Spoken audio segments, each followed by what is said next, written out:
My family said I'd never be rich without a degree now. They call me lucky, and I let their calls go to voicemail every time.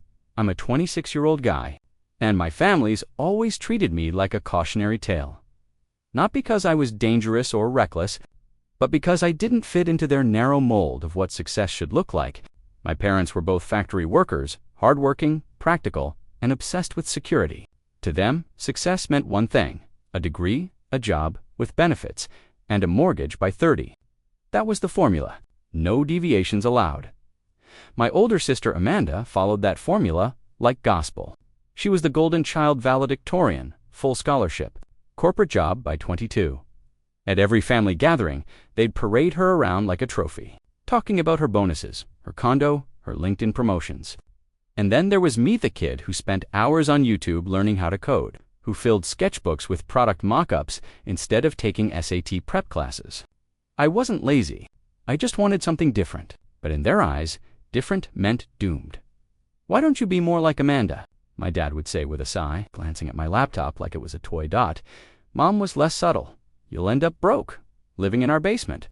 You need a real plan." They didn't understand that I had one. One night at dinner, I finally worked up the nerve to share it. I'd been developing a productivity clean, intuitive tool that helped freelancers track projects, payments, and time in one place. I'd built the prototype myself, even got a few beta users from Reddit. I was proud. "I'm launching it next month," I said, heart pounding. "I really think this could take off." They burst out laughing. My dad wiped his mouth and said, "Nobody gets rich off ideas, kid. You need a degree. Stop dreaming." I stared at my plate. The spaghetti had gone cold. And for the first time, I realized they didn't just doubt me. They were rooting against me. I still remember the day I dropped out of college. It wasn't some grand rebellion or sudden meltdown. It just didn't make sense anymore. I was drowning in debt, sitting through lectures that felt like slow death, while every fiber of me screamed to build something. My parents saw it as a declaration of war. My mom cried. My dad yelled. Amanda didn't even look up from her phone. "You just threw your future in the trash," he said, pacing the kitchen like I'd committed a crime. "Better get used to delivering pizzas," Amanda muttered, barely hiding her smirk. I moved out a week later into a shoebox apartment across town. The walls were thin, the heater barely worked, and the Wi-Fi cut out every time it rained, but it was mine. I took every freelance gig I could, get logos, websites, even editing YouTube intros for teenagers with 200 subscribers. Some nights I pulled 16-hour shifts just to cover rent and RAMEN. It was only to tell me what Amanda was up to. She just got promoted to project manager. She's going to Bali with her team for a work retreat. I nodded through every call, hiding the exhaustion in my voice because deep down I believed it would all be worth it. I kept telling myself, one day they'll see what I'm building. One day I'll make it impossible to ignore. But when I launched my app 3 months later and sent them the link, my dad texted back one word: "Cool. No congratulations, no curiosity, just cool." It stung more than I expected, because failure was the only thing they were ever willing to believe I was capable of. I didn't have money for ads or a flashy launch campaign. All I had was a working prototype, a free sub, and a desperate hope that someone out there would get it. I posted my app to a few startup and productivity forums, uploaded a quick demo video I recorded on my phone, and went to bed unsure if anyone would care by the next morning. My inbox had exploded. Hundreds of upvotes, comments like, "Where has this been all my life? And this is exactly what I needed for my freelance work." Download numbers jumped from double digits to thousands within 48 hours. Influencers I'd never heard of started tweeting about it. One YouTuber even reviewed it in a video titled, "The App That Saved My Workflow." I sat there in my tiny apartment, staring at the screen, my hands shaking. I hadn't just built something that worked, I'd built something that mattered. I called my mom. "I just hit 10,000 downloads," I said. Trying to contain my excitement, she paused. "That's nice. But you still need to think long-term, sweetheart. Apps come and go." "No, I'm proud of you." "No, tell me more." Just that same cold ceiling I'd always hit with them. Amanda didn't even respond when I texted the news. She left me on read for 3 days before replying. Sounds like a lucky break. It was surreal. Strangers on the internet were cheering me on. While my own family acted like I was playing with toys, still, I kept going. I reinvested every cent I made, hired a freelance developer, and added new features weekly. But the more I grew, the more invisible I became to them. It's like success only mattered if it fit inside a diploma frame. I wasn't trying to go viral. I just wanted to solve a problem I understood something real, something people like me needed. But when TechStream, a mid-sized but respected blog, featured my app in a piece titled "The Future of Solo Workflows," everything shifted. Suddenly, my email was full of investor inquiries. A productivity tools podcast invited me on for an interview. And out of nowhere, my dad called. Uncle Ray said he saw your name on some tech article. He said casually, like we spoke all the time. I froze. Yeah, I said. They wrote about the app. There was a pause. Well, I guess even a blind squirrel finds a nut sometimes, he chuckled. It hit me like a gut punch. No, that's incredible. No interest in how I got there, just a joke, another backhanded reminder that in their minds, this was all an accident. When I visited for Amanda's birthday that weekend, things got worse. My mom introduced Amanda to her friends like usual, our little genius, fresh off another promotion. Then she looked at me and added, "And this is our son. He does apps, I think." I wanted to leave right then at dinner. I tried again. I pulled out my phone and showed my dad the monthly revenue dashboard. It wasn't bragging, I just wanted them to see me, to really see what I'd done. He leaned back, glanced at the numbers, and said, "Okay, but what happens when someone copies you?" That's all I ever was to them. An idea waiting to fail, a boy pretending to be a man until the world knocked him down, and deep down, I started to wonder if maybe they were right. 2 months later, I got a text from Amanda. "Hey, got time to talk?" I thought maybe she sent it by mistake. We hadn't had a real conversation in over a year, and when we did talk, it was usually through our mom playing Messenger. I replied cautiously. She called immediately. No small talk, no fake enthusiasm. Just one sentence. I got laid off. Her consulting firm had downsized. She'd been there 5 years. She was devastated, but mostly, she was angry. "I did everything right," she snapped. "School, internships, endless overtime. And now, I'm back at square one, while you're just making apps." The way she said making apps made my stomach turn. Still, I listened. Let her vent. Then came the ask. I need something temporary. Maybe I could help you. You know, run the business side. I didn't know what to say. Amanda, the same sister who mocked my choices, who rolled her eyes any time I spoke about UX or user funnels, wanted to work for me. I told her I'd think about it. That night, I didn't sleep. My emotions were all over the place, some twisted mix of vindication, confusion, and a weird old ache that still wanted her approval. The next morning, I said yes. I gave her a paid role in operations, handling, scheduling, basic outreach, user feedback. Nothing critical, she accepted. And for a brief moment, I thought maybe this was our turning point. Maybe she finally saw me. Maybe she finally respected what I'd built. But that hope didn't last long, because Amanda didn't just want a job. She wanted control at first. Amanda played the part. She showed up on time for calls, responded to emails, and even complimented the UI I'd spent months perfecting. She told me she was impressed by the client list, and I'll admit it felt good. Like maybe we'd turned a corner after years of distance. But then, little things started shifting. I noticed she'd start replying to emails I hadn't assigned her, subtly changing my wording, rephrasing things to sound more corporate. I'd ask about it, and she'd say, "I'm just helping streamline communication. You're too casual. It doesn't read professional." I shrugged it off, thinking maybe she had a point. Then I caught her on a Zoom call, introducing herself as the strategic lead of the company. That title didn't exist. I pulled her aside after and asked what that was about. She laughed. "Relax. It makes clients take us more seriously. You're the creative brain. I'm just making sure we don't look like amateurs." That stung, because I wasn't some kid with a side hustle anymore. This was my business, my vision, my years of grind and rejection and ramen nights. But Amanda started acting like it was hers, too, She began emailing potential partners, directly using a new signature with both of our names listed as co-founders. When I confronted her, she brushed it off again. It just looks better. Investors like to see balanced visionary and executor. It's optics. I wanted to believe she meant well, that this was her way of protecting the company, but it didn't feel like help. It felt like she was rewriting the story. And in her version, I was just the lucky kid with the idea while she was the one who made it real. I didn't think Amanda could surprise me anymore until I watched her rewrite my life in real time. It started with an invite she received to speak at a local Women in Tech panel. I assumed she'd decline, or at least mention it to me first. Instead, I found out when a former client emailed saying, "Congrats on your co-founder being featured. Didn't know she was the brains behind your platform?" I clicked the link. There she was, Amanda smiling confidently on stage. Nameplate in front of her, and below it, Amanda Collins, founder. TaskFlow, productivity app founder. My jaw clenched. I watched the video with trembling hands.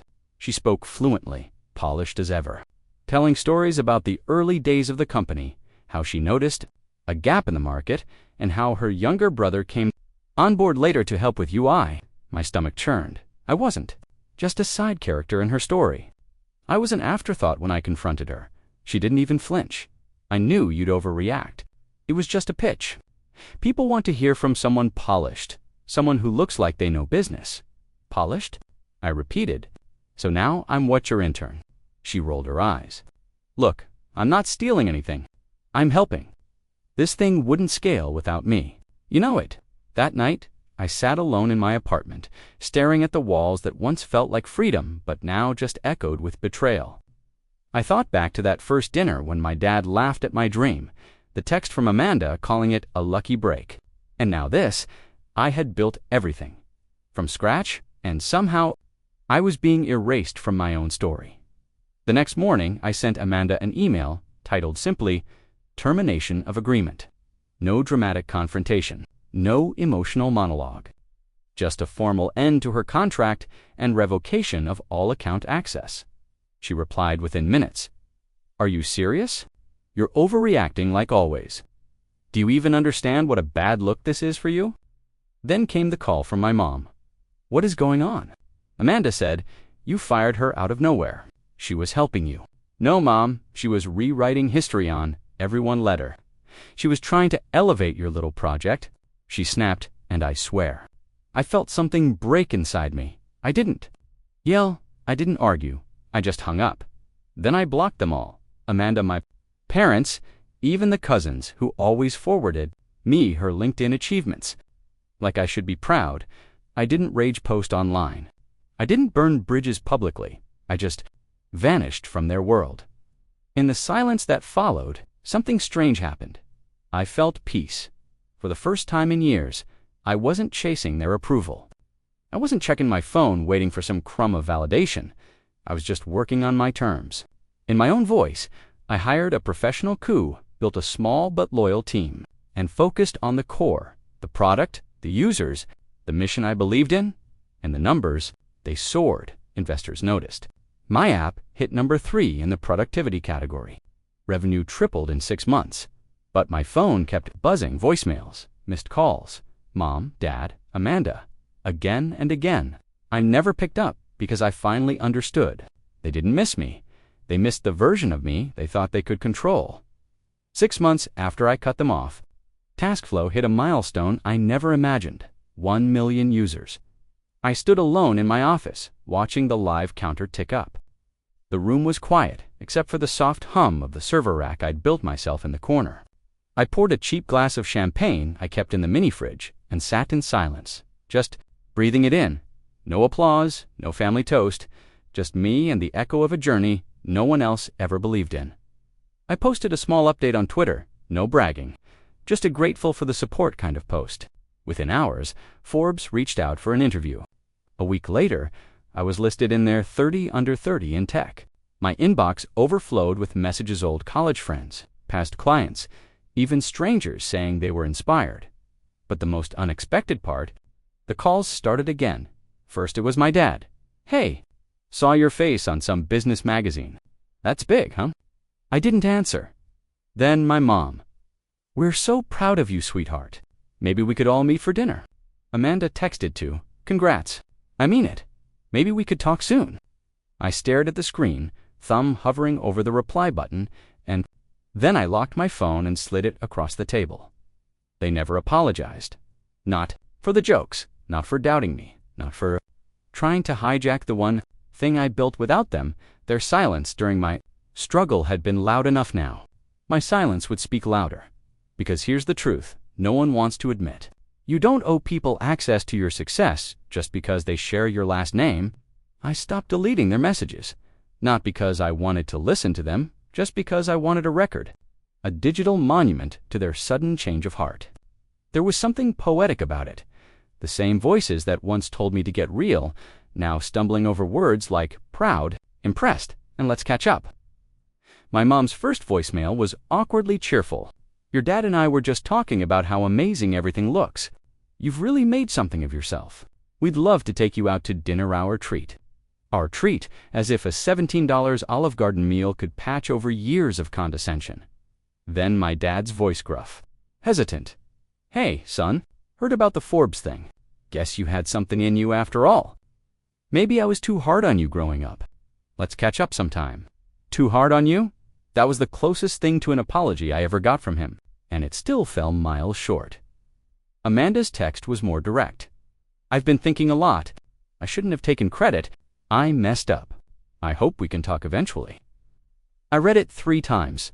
Part of me wanted to respond, not to reconcile, but to confront, to finally unload years of resentment that had calcified in my chest like stone. But I didn't, because I'd already won, not just financially, not just publicly, but internally. I no longer needed them to see me, validate me, or understand me, and every time my phone buzzed with another missed call from one of them, I let it ring until it stopped.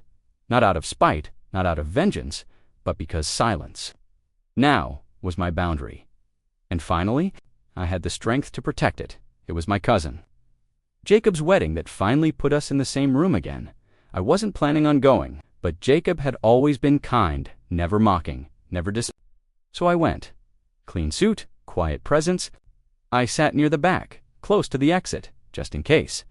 They spotted me as soon as I stepped into the reception hall.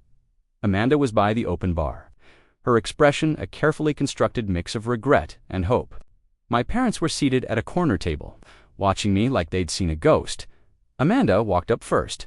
She smiled like nothing had ever happened. "You look good," she said. "Successful suits you." I didn't smile back.